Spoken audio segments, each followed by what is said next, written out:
Aí, pessoal, voltando aí outra vez, a gente vai agora ver esse exercício B aqui, tá? É a mesma situação, tá? Eu vou apenas ver o movimento descrito, né? Lembrando que esse movimento que nós apresentamos aqui, na outra aula esqueci de dizer que ambos são movimentos retilíneos uniformes, tá? Então isso quer dizer que a velocidade dele nunca muda e o tipo de movimento também não, tá ok? Então vamos para o segundo. Um elétron é lançado perpendicularmente às linhas de indução, tá? Como que vai ser isso? Eu vou representar isso numa outra folha aqui, que para mim não tem muito espaço, tá? Então o que acontece? Neste caso, tá certo?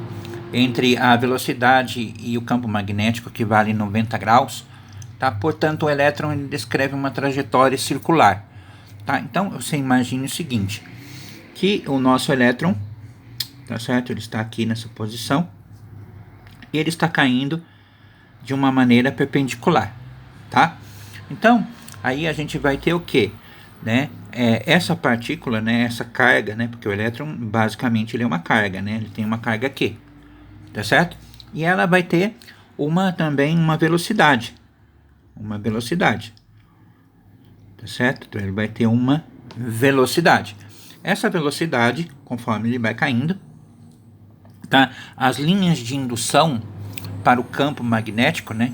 Que eles vão ficar aqui no mesmo plano. Então a indicação é essa bolinha aqui, ó. Quando eu tenho uma bolinha e aqui uma bolinha toda marcada, isso daqui quer dizer que ela está no mesmo plano, né, do campo de indução. Então isso daqui basicamente seria o campo de indução, tá? Aqui a partícula ela está sendo atraída, tá certo? Para esse campo magnético, né? Que essa carga, essa partícula com essa velocidade é atraída para esse campo magnético. Então, conforme ela é atraída para esse campo magnético, ela vai basicamente ter o quê? A partir daqui, a gente vai traçar uma circunferência, tá certo? Uma circunferência. E em toda a circunferência, o que ocorre? Né? Ela vai ter essa trajetória circular, ou seja, tá? Conforme o campo magnético vai atraindo essa partícula, né? Ela vai ter essa descrição de 90 graus, praticamente. Então, ela vai ter essa descrição, né? E aí, o que acontece? Toda a circunferência a gente tem um raio, tá certo? O raio nada mais é que o ponto central da circunferência. O raio nada mais é que a distância, tá certo? A distância entre, tá? O centro da circunferência e a borda dela. Então aqui nós temos um raio, tá certo? Esse raio aqui, né?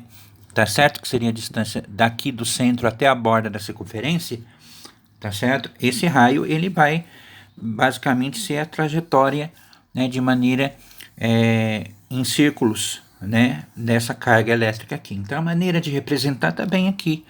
Basta que você coloque isso no papel, dê umas vistas no vídeo, tá certo? Bonitinho. E tá aqui a nossa representação, tá bom? Que ela vai ter aí, ela vale 90 graus, ela vai ter essa trajetória circular entre, e aqui a gente tem o centro, que no caso seria o centro da circunferência, e a distância de um ponto de um ponto no meio da circunferência até a extremidade dela, que seria chamado de raio, tá? E diâmetro seria o que, né? Diâmetro seria a distância desse ponto desse lado até esse lado, tá? Isso aqui é importante para vocês saberem que também tem relação com a matemática. Tá ok? Tá aí a nossa segunda pergunta, tá? Tá quando o elétron é lançado perpendicularmente às linhas de indução, tá? Vamos para o terceiro daqui a pouco.